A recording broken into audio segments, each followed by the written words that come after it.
العليم الحكيم رب اشرح لي صدري ويسر لي أمري واحلل عقدة من لساني يفقه قولي ولا حول ولا قوة إلا بالله العلي العظيم ولا حول ولا قوة إلا بالله العلي العظيم ولا حول ولا قوة إلا بالله العلي العظيم خير ما أحييكم به تحية الإسلام وتحية الإسلام السلام السلام عليكم ورحمة الله وبركاته إلى حضرات النبي المصطفى رسول الله صلى الله عليه وآله وصحبه وبارك وسلم وإلى كافة الأنبياء والمرسلين والملائكة المقربين وإلى آله الطيبين الطاهرين وأصحابه الأكرمين والتابعين وتابعيهم وإلى جميع أولياء الله الصالحين والشهداء والعلماء والفقهاء والمحدثين وإلى سائر مشايخنا ومشايخ مشايخنا وأهل أسانيدنا وسلسلاتنا وإلى أرواح أموات المسلمين وإخواننا الحاضرين والغائبين وخصوصا إلى الشيخ محمد علي الصابوني شيء لله لهم الفاتحة أعوذ بالله من الشيطان الرجيم بسم الله الرحمن الرحيم الحمد لله رب العالمين الرحمن الرحيم مالك يوم الدين إياك نعبد وإياك نستعين اهدنا الصراط المستقيم صراط الذين أنعمت عليهم غير المغضوب عليهم ولا الضالين آمين فإن أصدق الحديث كتاب الله وخير الهدي هدي محمد صلى الله عليه وآله وصحبه وبارك وسلم وشر الأمور محدثاتها وكل محدثة ليست من الدين بدعة وكل بدعة ضلالة وكل ضلالة في النار. Alhamdulillah, kita jumpa untuk kuliah maghrib yang keseterusnya di Masjid Bandar Baru Sungai Buloh ini. Bermula daripada malam ini saya akan pakai kitab tafsir. Asalnya tafsir Jalalain Ustaz asalnya. Saya ingat tafsir itu agak ringkas. Jadi saya melihat tafsir Safwatut Tafasir. Safwatut Tafasir itu lebih nampaknya sesuai untuk zaman sekarang ini. Semua kitab tafsir sesuai, tetapi kitab ini dia mengumpulkan banyak tafsir-tafsir yang lain. Antaranya tafsir At-Tabari, tafsir At-Tabari, Al-Imam Ibn Jarir At-Tabari, seorang yang mufassir yang sangat unggul, malah sejarawan yang sangat ternama. Kemudian Al-Kashaf Az-Zamakhsyari, walaupun dikatakan beliau beraliran Mu'tazilah, tetapi dari segi bahasanya itu dimanfaatkan oleh ulama. Demikian Al-Qurtubi, Al-Imam Al-Qurtubi Al-Andalusi, seorang mufassir dan ahli sufi dan seorang pencinta kesufian. Tafsir Al-Alusi Ruhul Ma'ani, beliau adalah seorang yang sangat mendalam ilmu tasawufnya, sehingga kitab tafsir beliau itu dikategorikan sebagai at-tafsir at-ta'thiri. Ibn Kathir ini yang sangat terkenal, dikatakan selepas tafsir Ibn Jarir At-Tabari, kitab tafsir yang ma'thur yang paling unggul adalah tafsir Ibn Kathir.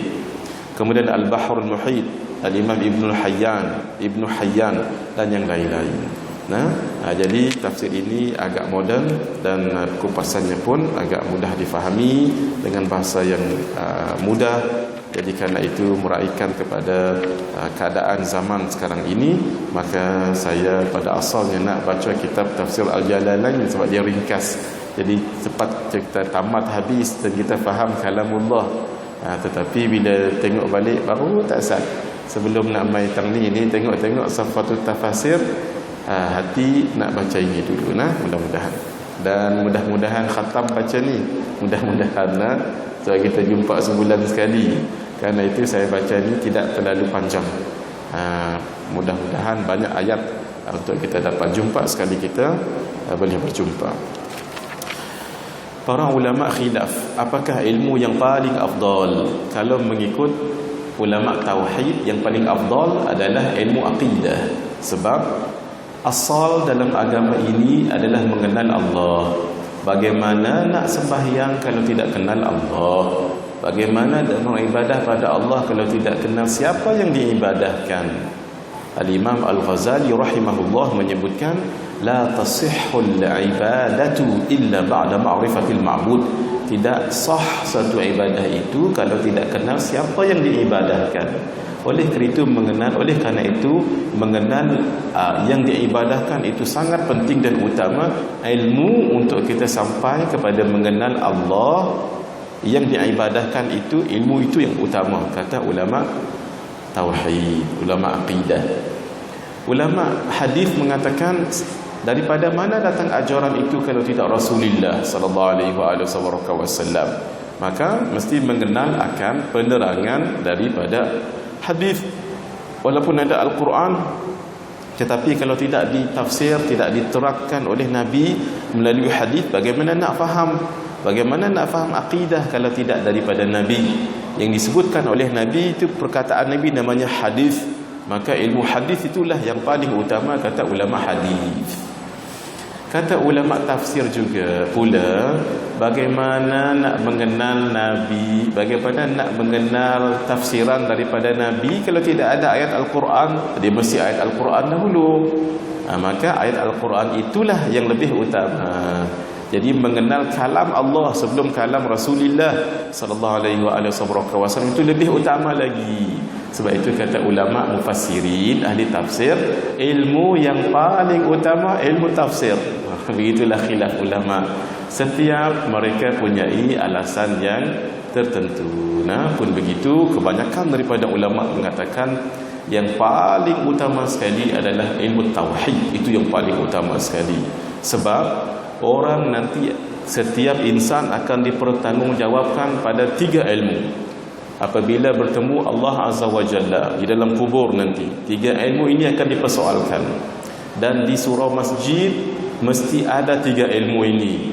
Kalau di surau masjid, mohon maaf saya tak tahu masjid ni kalau di surau masjid tak ada 3 ilmu ni, walaupun ada ilmu lain, masih rasa kosong lagi, masih rasa kurang lagi. Apa? Ilmu tauhid, ilmu fiqah, ilmu tasawuf. Ini mesti ada. Kemudian barulah ilmu yang saya baca ni, ilmu tafsir, ilmu hadis. Siapa yang mengajar mungkin ilmu kekeluargaan, mungkin ada yang mengajar ilmu rumah tangga, silakan. Tapi 3 ilmu ni mesti. Kalau tidak ada ilmu tauhid, fiqah dengan tasawuf di masjid surau, nanti AJK akan kena tanya nanti. Jadi cari, usahakanlah AJK masjid ni, cari ustaz yang boleh mengajar ilmu tauhid seorang, ilmu fiqah seorang, dan ilmu tasawuf seorang. Cukuplah tu. Yang lain tu silakan. Apa-apa ilmu ni dipesan sama-sama kita ni, siapa yang mendengar kita, setiap masjid dan surau wajib mengajar 3 ilmu itu. Kerana itulah kata ulama, dalam 3 ilmu ini yang paling penting ilmu tauhid. Bagaimana nak sembahyang? Bagaimana sembahyang kalau tak mengenal Allah dengan sebenarnya? Tidak sah, kata Imam Al-Ghazali rahimahullah. Bagaimana nak bertasawuf kalau tidak kenal Allah yang ditasawufkan itu? Nanti sampai kepada maqam dia pula jadi Allah, walhal dia maqam makhluk, Allah maqam khaliq. Nanti tengah beramal dilihatnya macam cahaya mai. Dia kata ini Allah mai. La ilaha illallah. Allah bukannya Arab. Macam ada seketui mai. Apakah ini Tuhan? Ini tidak mengenal Allah lagi. Sebab yang kata seketui ini adalah jirim. Tidak kenal lagi dia apa itu jauhar, apa itu arat, dia tak kenal. Apa itu jisim, apa itu jirim, dia tidak mengenal lagi. Nanti dikatakan Allah seperti makhluk, walaupun tasawufnya, walaupun zikirnya hebat. Begitu. Yang penting apa? Ilmu al-aqidah. Pun begitu. Ilmu tafsir juga adalah penting untuk kita mengenal kalam Allah Subhanahu wa taala dan memahaminya. Malam ini kita pakai kitab Safwatut Tafasir karangan Syekh Muhammad Ali As-Sabuni. Beliau ini dah tua dah. Beliau berkawan dengan Sayyid Muhammad ibn Alawi ibn Abbas Al-Maliki Al-Hasani, seorang ulama besar, seorang ahli hadis dan arif billah, wali Allah besar di bumi Hijaz. Antara guru saya dan guru kepada guru-guru saya juga, Sayyid Muhammad ibn Alawi ibn Abbas Al-Maliki Al-Hasani. Antara kawan beliau siapa? ini pengarang kitab tafsir ini, Syekh Muhammad Ali As-Sabuni. Mudah-mudahan Allah memberikan akan umur yang manfaat pada beliau, karangan beliau yang sangat banyak dan bermanfaat untuk kita semua. Alhamdulillah. Bismillahirrahmanirrahim. Qala al-muallif rahimahullah wa nafa'ana bihi wa bi'ulumihi fid darain amin ila an qala suratul Fatihah makiyyatun wa ayatuha sab'un. Surah Al-Fatihah itu adalah makiyyah, bermakna surah yang diturunkan di Makkah dan sekitarnya. Kalau Madaniyah diturunkan di Madinah dan sekitarnya. Kenapa penting tahu Makkiyah dengan Madaniyah? Penting tahu supaya kita tahu bagaimana ayat dan apa kandungannya. Kalau ayat-ayat dekat Makkah, ayatnya pendek-pendek, sebab ketika itu orang Islam belum diberatkan lagi dengan hukum hakam. Sebab itu selama Nabi berada 13 tahun di Makkah, belum ada perintah solat, perintah zakat, haji, jihad, puasa dan yang lain-lain. Sebab ketika itu Nabi lebih tekankan kepada aqidah, tauhid, mengenal Allah. Nanti bila sudah kenal siapa yang diibadahkan, apapun diperintahkan oleh Allah akan jadi mudah. Sebab sudah mengenal Dia yang Maha Berkuasa, Dia yang punyai segalanya, Dia yang memiliki segala sifat kamalat dan Maha Suci Allah daripada bersifat dengan sifat kekurangan, naqais. Maka bila sudah kita kenal Dia segalanya, Dia yang mengetahui, Dia yang berkuasa, Dia yang merajai, Dia yang awal, Dia yang akhir, tidak akan sirna, tidak akan binasa, tidak akan hilang, maka kita yakin, ini sebenar-benar al-ilahul ma'luhul ma'bud. Inilah Tuhan yang sebenar-benar, yang disembah, yang diperhambakan diri kita kepadanya. Sebab semua kualiti ketuhanan ada pada Allah. Sebab itu Nabi tekankan itu 13 tahun selama di Makkiyah itu. Nanti bila turun jihad, bila turun puasa, bila turun tentang hukum hakam dekat Madinah, mudah saja. Sebab yang memerintahkan ini kita tahu, Allah yang Maha Berkuasa. Itu satu. Yang kedua, surah Makkiyah ini surah yang macam kita sebut tadi menumpukan tentang aqidah, bukan tentang hukum hakam. Dan surah Makkiyah ini lebih umum kepada manusia ramai, sama ada yang sudah Islam ataupun tidak Islam. Sebab itu selalu digunakan dalam surah Makkiyah, ya ayuhan nas.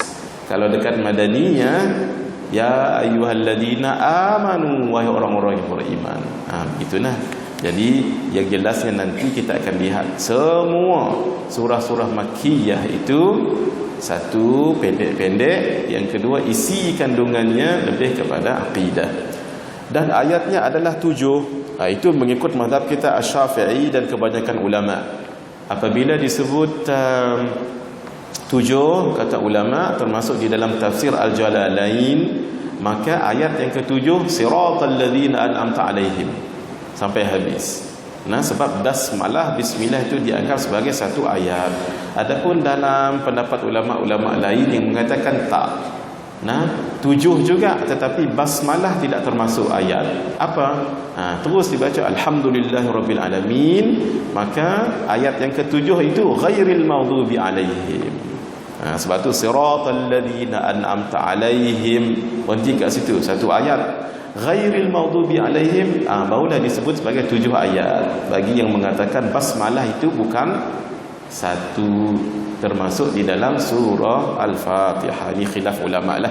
Tapi mazhab kita Asy-Syafi'i, basmalah itu termasuk di dalam satu ayat daripada ayat-ayat suratul Fatihah. Saya ada pengalaman mengajar tafsir Maghrib dengan Isyak. Kalau panjang-panjang dia tak habis. Lagipun kita sebulan sekali, maka saya ambil yang penting-penting. Terus kita tafsir. Bismillahirrahmanirrahim. Baik. Kenapa dahulu disebut suratul Fatihah? Kenapa? Suratul Fatihah dinamakan dengan Al-Fatihah sebab Fatih yang membuka. Al-Quran ada 114 surah, maka yang paling awal dibuka dengan surah Al-Fatihah. So itu disebut Al-Fatihah.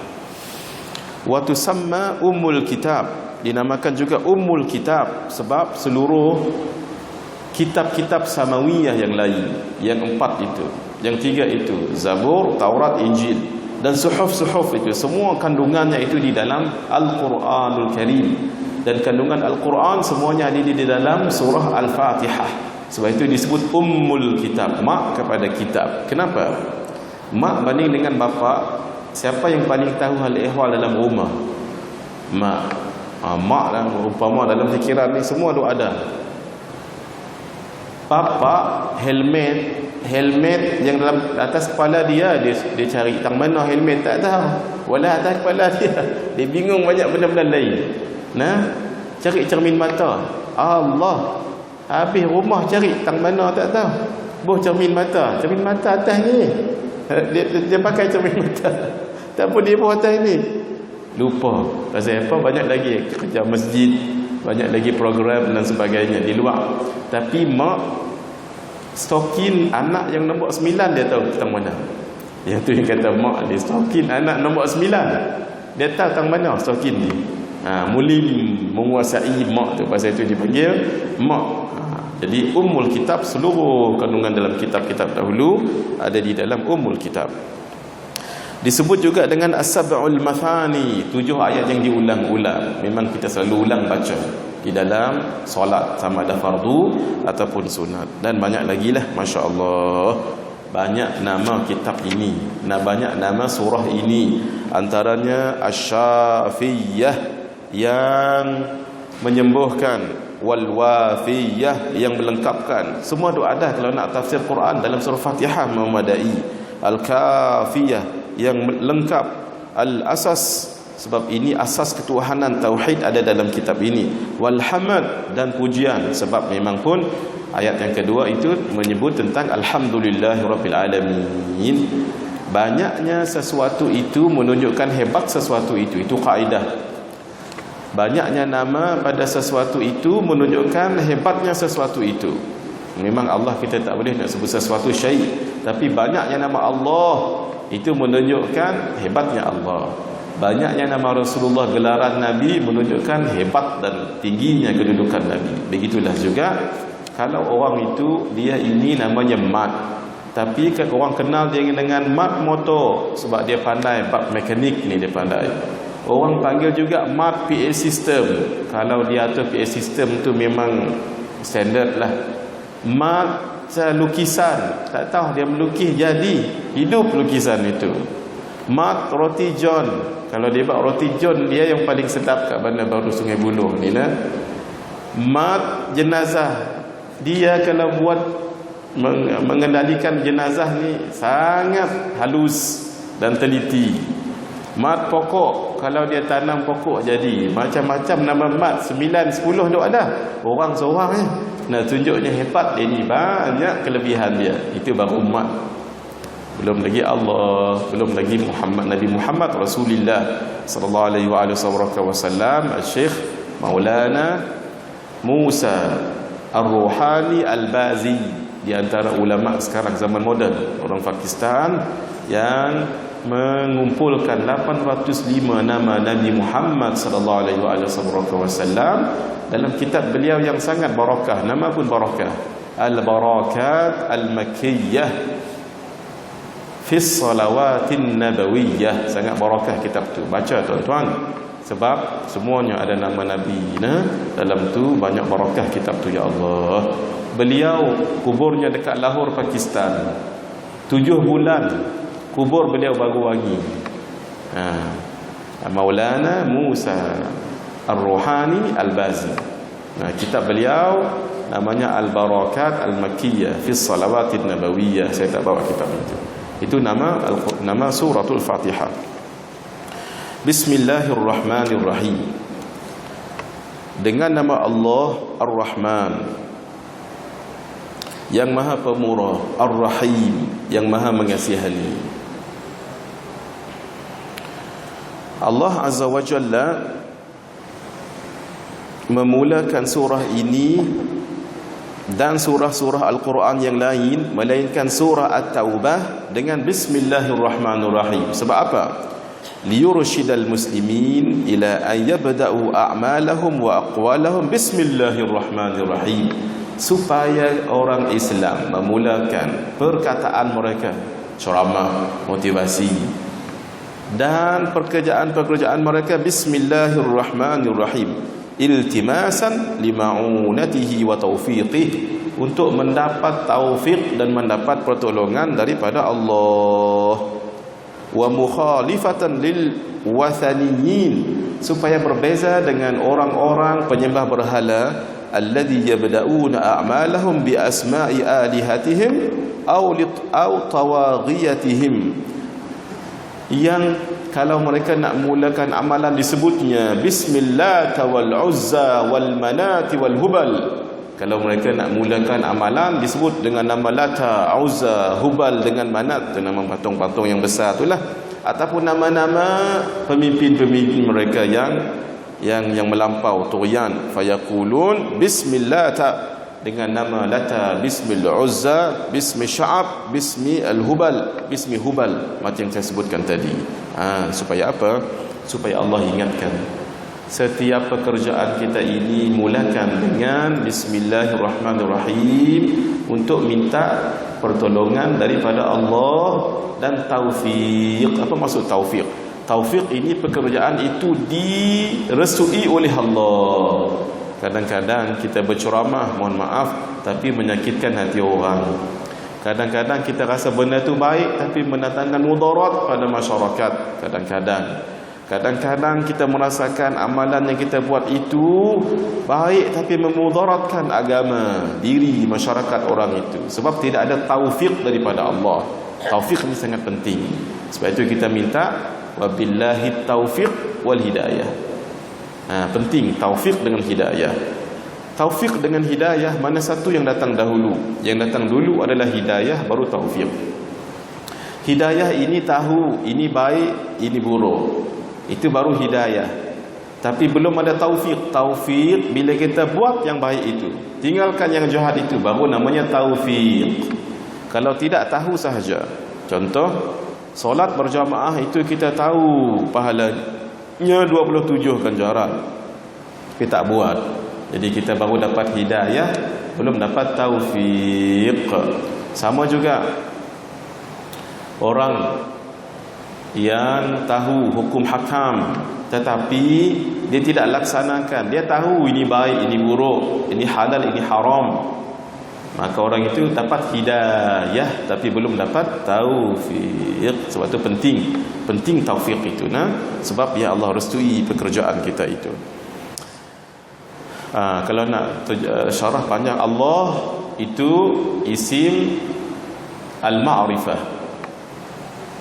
Ada ulama mengatakan ia adalah isim mushtaq, berasal dari perkataan ilah, Tuhan.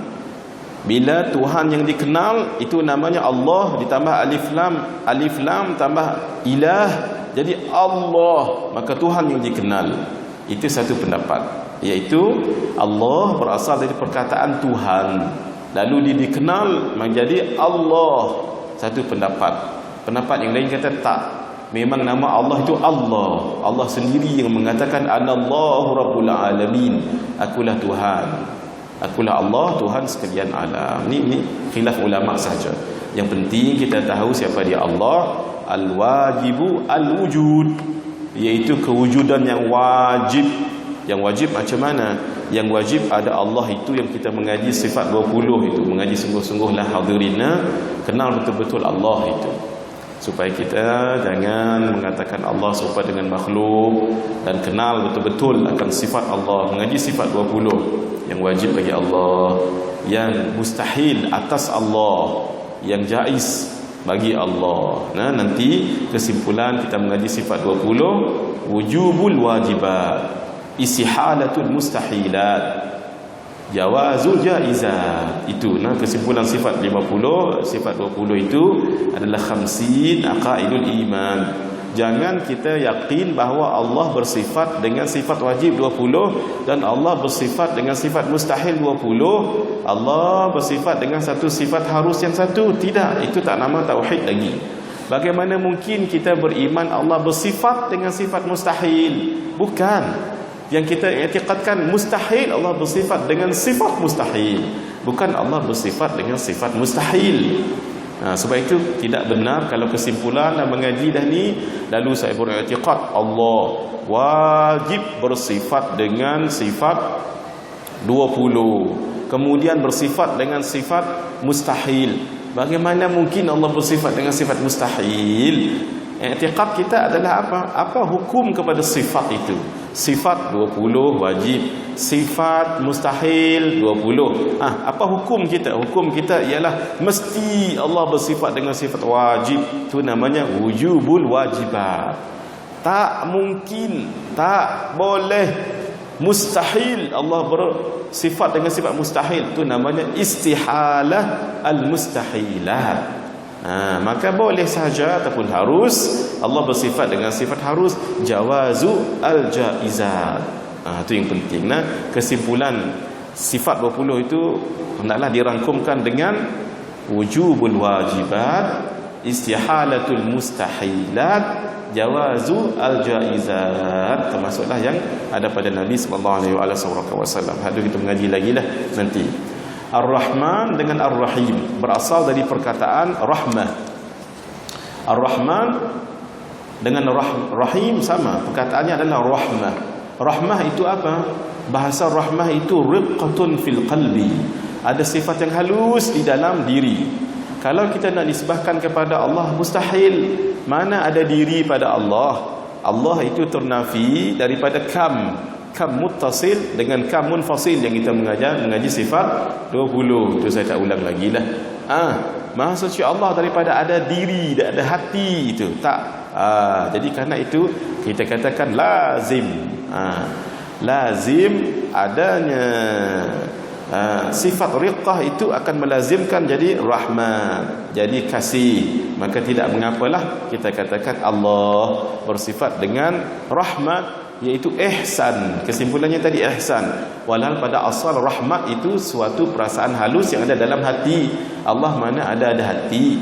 Kalau Allah ada hati bermakna Allah seperti makhluk. Makhluk itu jirim, laisa kamitslihi syai'. Allah tidak sama dengan jirim, tidak sama dengan jauhar, tidak sama dengan makhluk. Lalu kita katakan terjemah bagi molek, bagi jauh daripada sifat makhluk apa? Allah itu punya sifat ihsan. Cuma ihsan itu berbeza.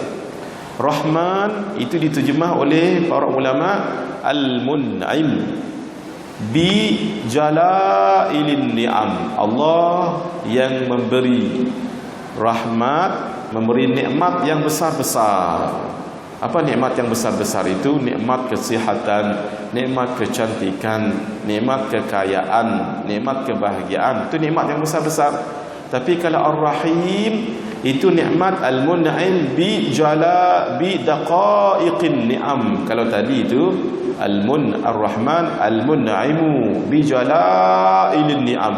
Allah bagi nikmat yang besar-besar. Macam kita sebut tadi, cantik, kaya, berharta dan sebagainya.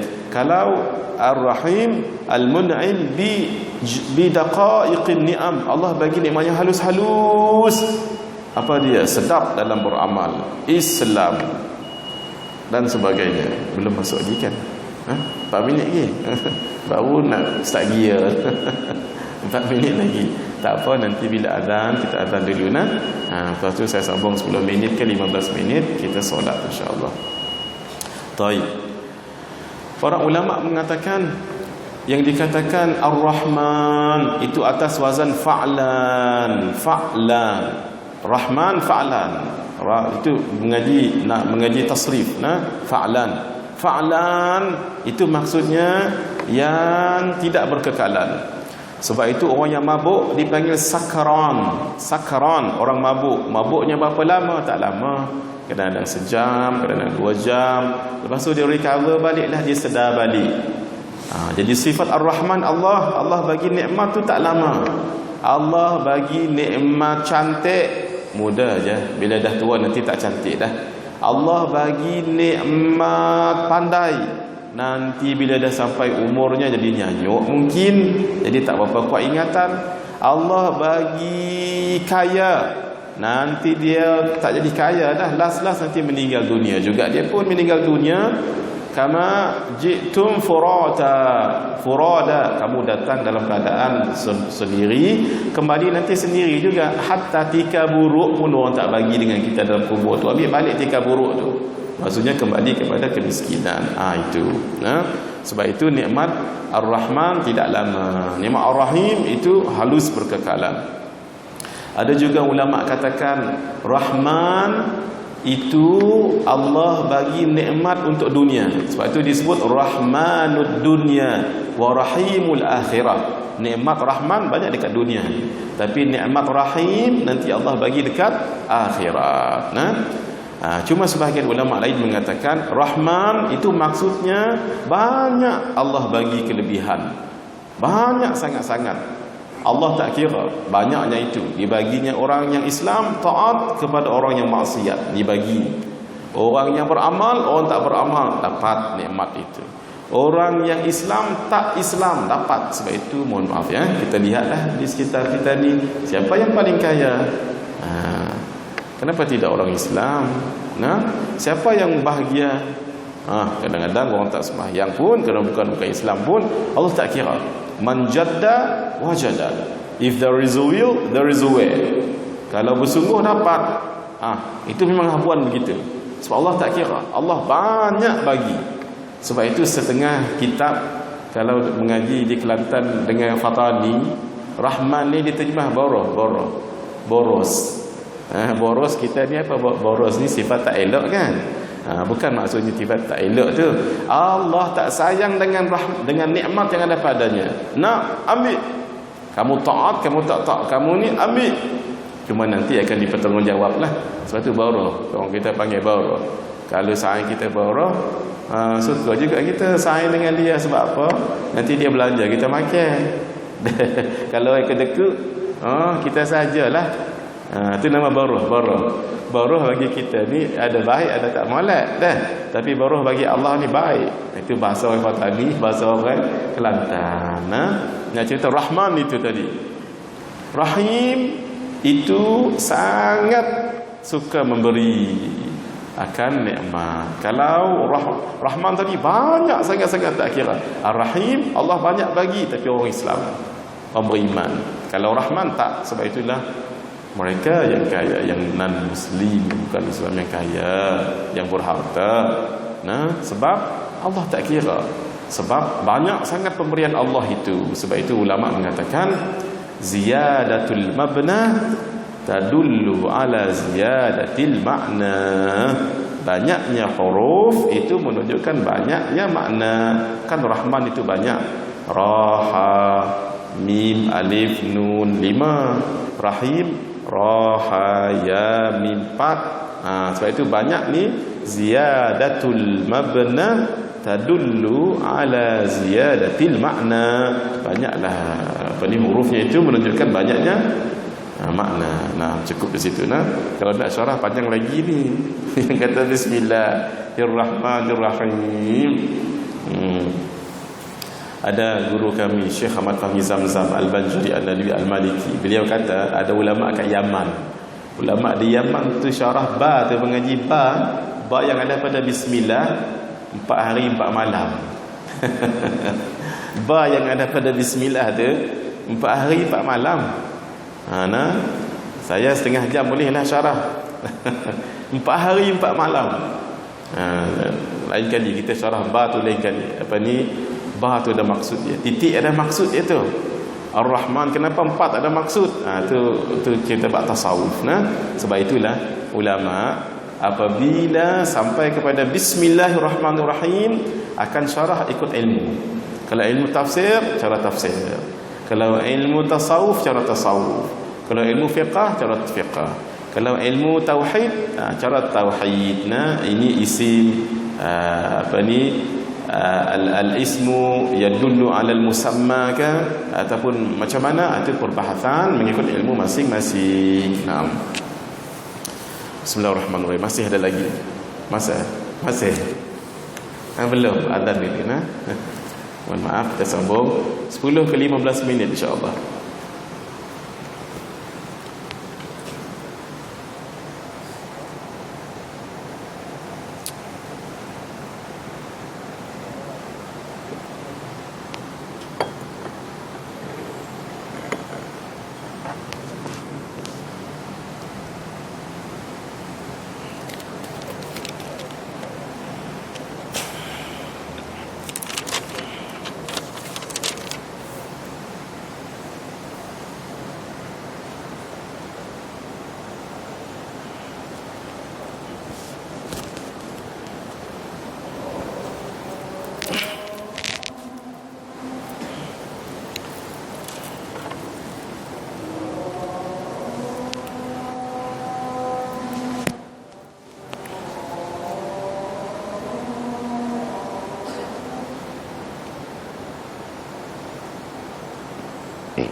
La ilaha illallah Muhammadur Rasulullah.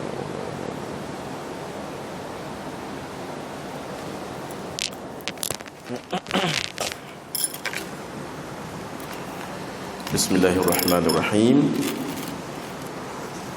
Kenapa dimulakan Al-Quran dengan Bismillahirrahmanirrahim?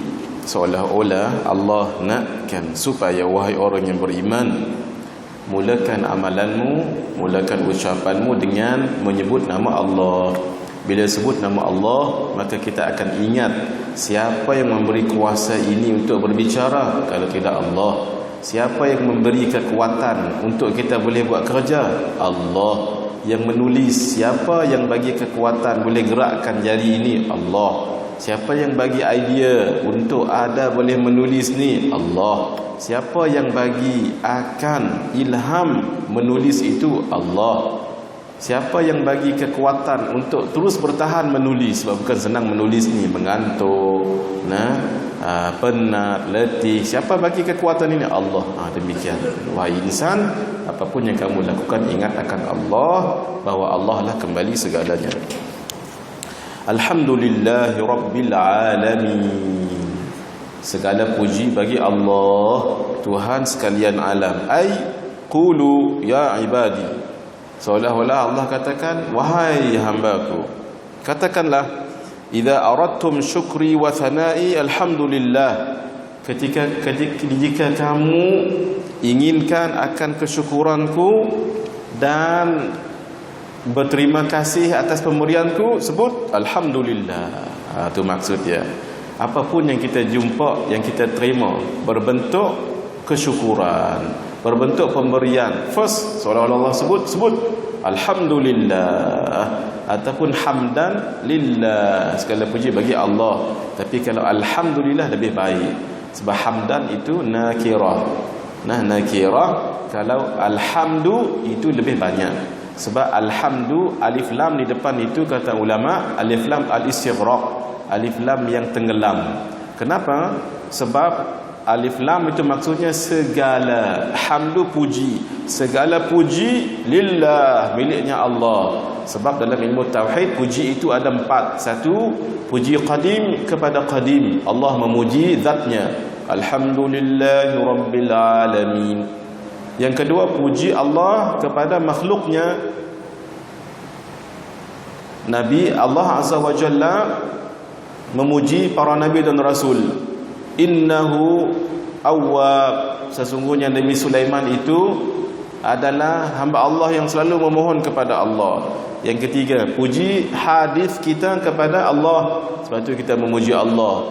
Yang keempat, puji hadis kepada hadis, kita memuji sesama makhluk. Contoh, azan sedap, kita pun puji muadzin. Zahirnya kita memuji muadzin, hakikatnya memuji siapa? Allah. Sebab siapa yang bagi suara yang sedap kepada muadzin? Allah. Kita memuji bunga, alhamdulillah. Zahirnya memuji bunga, hakikatnya memuji Allah. Sebab siapa yang bagi cantik pada bunga itu? Allah. Karena itu memuji Allah dengan alhamdulillah lebih baik daripada hamdan lillah.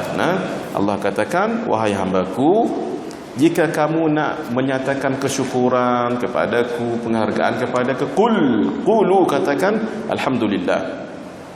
Ushkuruni ala ihsani wa jamili ilaikum, seolah-olah Allah katakan, ingat, berterima kasihlah padaku atas ihsanku, atas baikku padamu, dan kelembutan, kecantikanku pada kamu. Bermakna selalu aku berbuat baik dengan kamu. Hatta kalau kamu berbuat dosa, malah aku akan bagikan keampunan padamu. Orang yang berhutang wajib bayar hutang. Orang yang berdosa wajib Allah balas dosa itu. Maksudnya wajib kalau ikut dari segi hukum akal, wajib, tapi tidak harus. Kenapa? Karena kalau dikatakan wajib, seolah-olah kita mewajibkan Allah. Itu harus bagi Allah membalas ataupun memaafkannya. Tapi kenapa Allah ampunkan?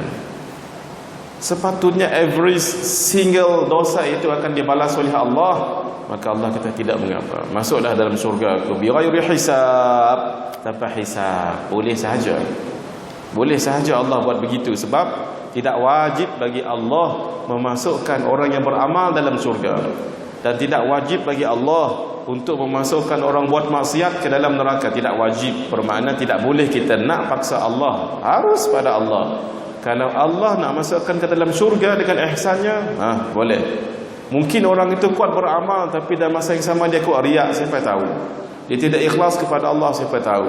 Sebab itu Allah tidak wajib memasukkan orang yang beramal dalam syurga, tapi harus bagi Allah, supaya kita jangan memaksa Allah, dan ilmu Allah lebih daripada kita lagi.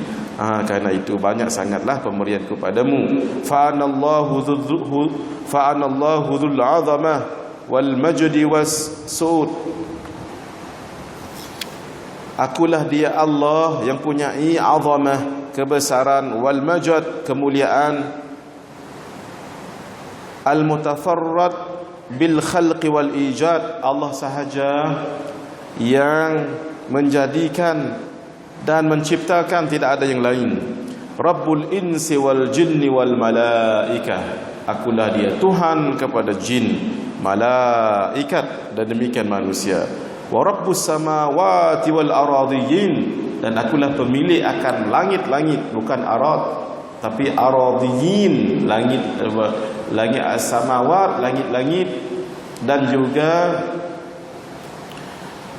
bumi-bumi miliknya Allah. Alladzi khalaqas sab'a samawat, dalam ayat yang lain surah Tabarak, Allah yang menjadikan 7 lapis langit. Ulama katakan langit yang kita lihat ini tu belum tentu langit pertama tu, belum tahu lagi kita. Langit pertama tu di mana belum tahu lagi. Dan besar luasnya langit pertama ni, langit pertama dengan langit yang kedua, luasnya macam mana? Maksudnya langit pertama itu kan besar, langit kedua lagi besar, langit ketiga lagi besar, lagi keempat lagi besar, kelima lagi besar, seterusnya. Beza nak tahu besar langit pertama banding dengan yang kedua, iaitu sebesar duit shilling. Dia letak di tengah-tengah padang pasir. Langit shilling, langit pertama tu shilling, langit kedua tu padang pasir. Banding langit kedua dengan langit ketiga, seperti duit shilling di tengah padang pasir lagi. Ya Allah, bayangkan besar yang namanya 7 lapis langit itu. Masya Allah. Nah, luar biasa ciptaan Allah subhanahu wa ta'ala. Demikian bumi-bumi. Fathana'u wa syukru lillahi rabbil alamin. Dan pujian dan syukur itu hanyalah kepada Allah, Tuhan sekalian alam. Duna ma yu'badu min duni, bukan untuk yang lain yang disembah selain daripada Allah.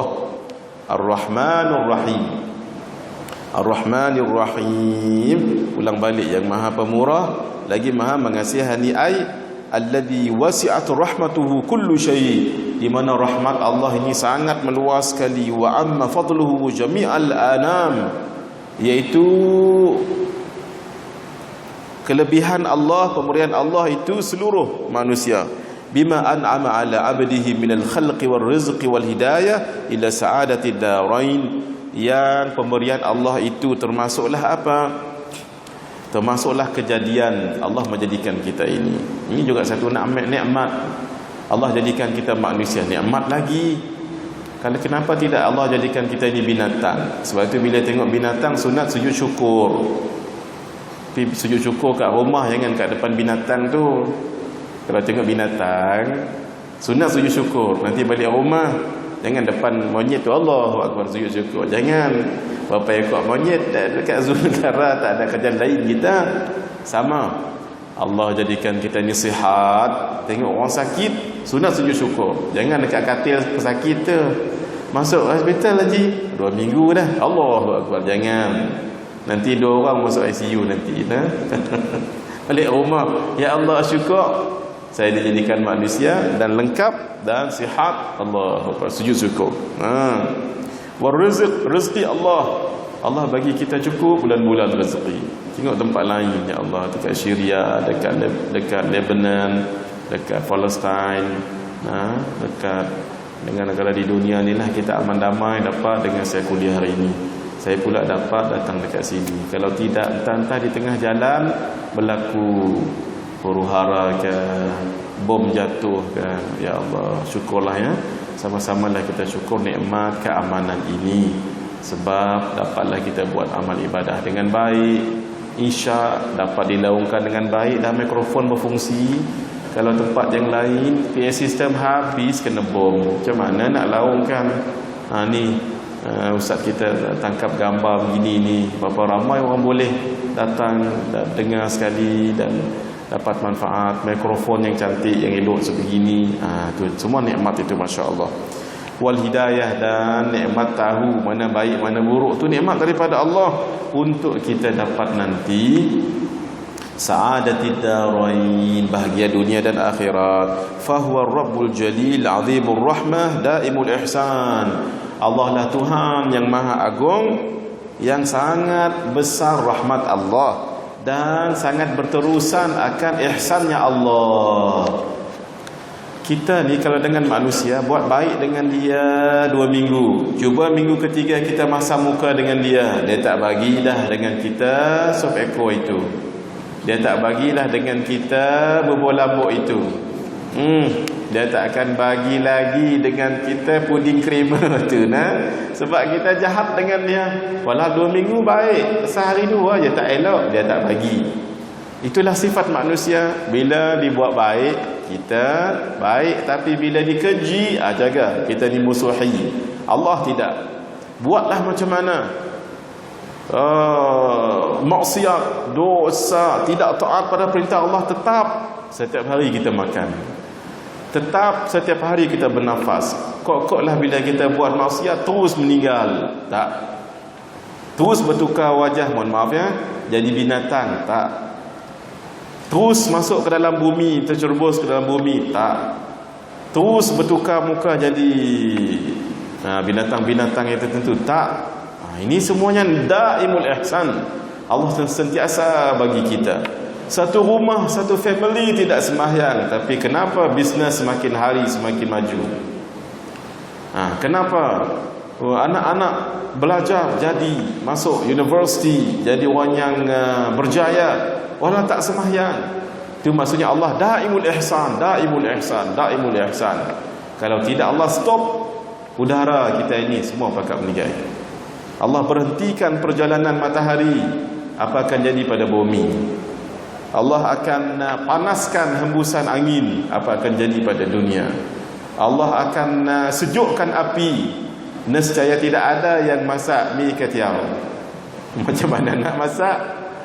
Dah api sejuk, dan Allah akan sejukkan elektrik dan sebagainya. Tak ada lah kita makan nasi biryani dengan roti canai bersembur. Itu dia. Allah ihsan, ihsan, ihsan, walaupun kita buat kepadanya maksiat dan dosa. Sebab itulah disebut Bismillahirrahmanirrahim. Bismillahirrahmanirrahim sentiasa kita baca. Biasanya habis tafsir ni lah, paling lambat pun pukul 9. Kita tak lebih dari pukul 9. Tak sedap juga, tergantung bulan depan nanti jadi tak sedap. Saya lajukan. Maliki yaumiddin, Maliki yaumiddin, yang merajai nanti pada hari din, pada hari kiamat. Maksudnya huwa subhanahu wa ta'ala al-malik lil jazai wal hisab. Nanti Allah lah yang berkuasa untuk jaza, membalas kebaikan, wal hisab, untuk membalas akan kejahatan, dosa. Al-mutasarrifu fi yaumiddin tasarraf al-maliki fi mulkihi. Allah lah yang nanti akan menguasai, akan merajai pada hari kiamat, seperti mana raja merajai dalam kerajaannya. Tak ada siapa boleh halang, hanya Allah sahaja pada waktu itu. Maka orang yang berpaut kepada manusia akan dikatakan Allah, pergi pada orang yang kamu dahulu itaat padanya, ingkar padaku. Yang pergi kepada syaitan, cari syaitan dan iblis yang kamu dahulu percaya boleh mendatangkan mudarat dan manfaat, cari. Ketika itu malulah semalu-malunya manusia itu, iaitu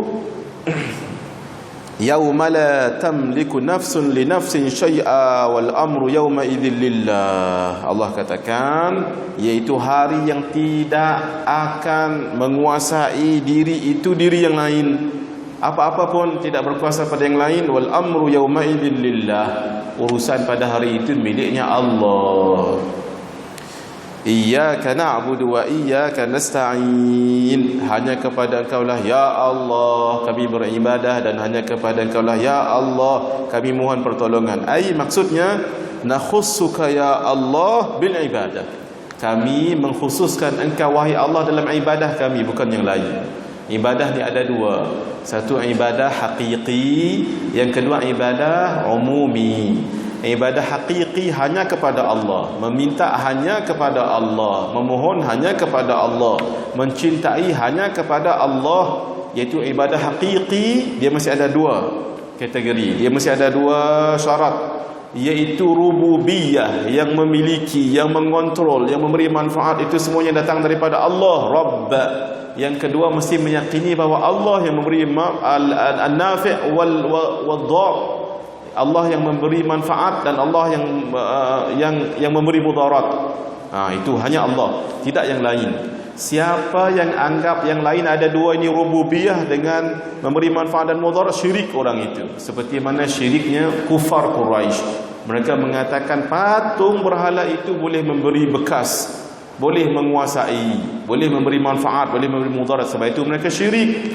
Itu namanya apa? Ibadah hakiki. Satu lagi namanya ibadah umumi, bukan maksud menyembah, bukan. Ibadah umum ini ialah ibadah yang berbentuk hasanat, kebaikan. Kalau orang buat ibadah ini selain daripada Allah, boleh. Bukan maksudnya menyembah Allah. Contoh, berbuat baik dengan kedua orang tua, itu namanya ibadah. Apakah maksud menyembah kedua orang tua? Tidak. Samalah juga kita mengelilingi Kaabah untuk tawaf, itu juga namanya ibadah, tapi bukan ibadah hakiki. Kalau ibadah hakiki bermakna kita menyembah Allah, menyembah Kaabah dengan makna satu, ada rububiyah, ada kekuatan pemilikan yang ada kuasa pada Kaabah itu, dan Kaabah boleh memberi mudarat dan manfaat, itu jadi syirik. Tidak pernah orang mengiktikad macam tu. Kita buat tawaf di Kaabah itu namanya ibadah. Naam, namanya ibadah. Tapi ibadah ni ibadah umumi, bukan menyembah Kaabah itu, tetapi kerana taat pada perintah Allah maka mendapat pahala. Sama juga sa'i.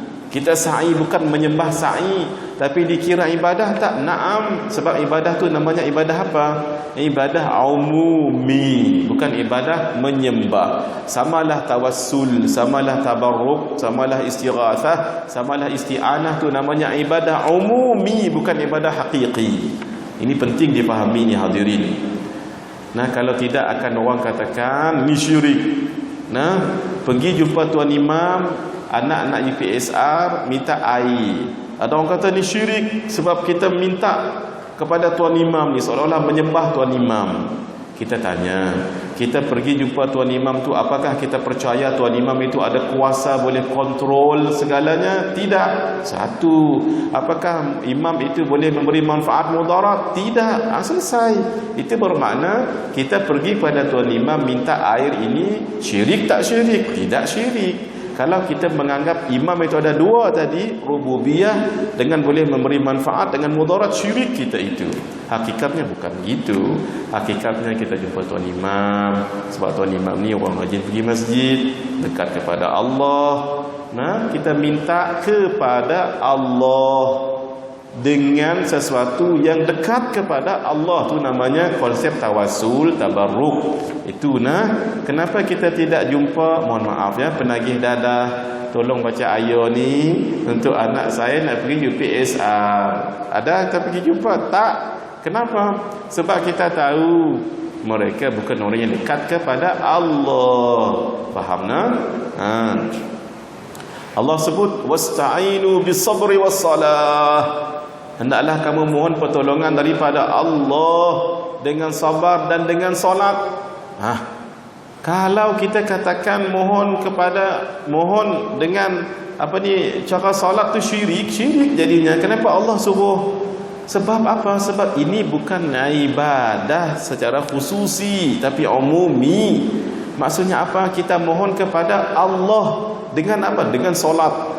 Dengan solat untuk dekatkan diri kepada Allah lepas sembahyang. Kenapa tidak tuan imam terus angkat tangan, ya Allahumma ghafir lana dhunubana ya Rabb?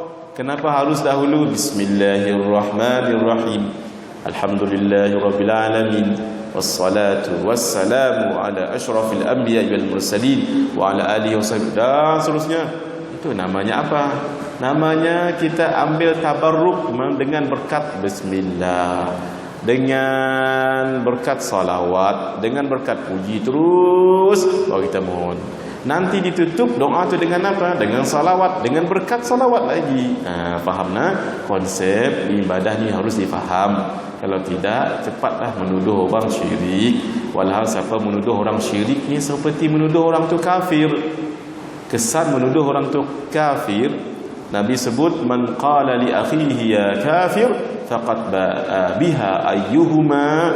Siapa yang mengatakan pada saudaranya wahai si kafir, kafir itu akan jatuh pada antara keduanya. Kalau tak orang yang menyebut, orang yang disebut, kan bahaya tu. Naam. Fala na'budu ahadan siwak, kami tidak akan menyembahmu dengan ibadah hakiki ini selain daripada-Mu ya Allah. Laka wahdak nadhullu wa nakhdu' wa nastakinu wa nakhsha', Ya Allah, kepadamu sahaja kami memohon, kami merintih, kami meminta, kami mengkhusyukkan diri kami menghinakan diri kami. Wa iyyaka rabbuna wa iyyaka rabbana nasta'inu ala ta'atika wa mardatik. Dan kepadamu ya Allah kami mohon pertolongan untuk taat padamu. Jangan kita anggap kita taat ni kerana kuasa kita, tak. Betapa ramai orang yang lebih kuat daripada kita malah angkat berat tu, tapi nak angkat selimut waktu subuh. Ya Allah, beratnya. Berapa ramai orang yang sakit sembahyangnya kuat daripada orang yang sihat tubuh badan, tapi sembahyangnya boleh dihitung, malah tidak solat. Bermakna ketaatan itu kekuatan daripada Allah. Sebab itu disebut dalam hadis, la haula an ma'siyatillah illa bi'azmatillah. Tidak ada daya untuk tidak buat maksiat melainkan dengan perisai halangan daripada Allah. Wala quwwata ala ta'atillahi illa bi'aunillah. Tidak ada kekuatan untuk buat taat melainkan dengan kuasa daripada Allah. Ingat sama-sama kita Taib. Dan kita mohon kepada Allah untuk mendapat redanya Allah. Kita minta redha Allah dengan mohon kekuatan pertolongan daripada Allah.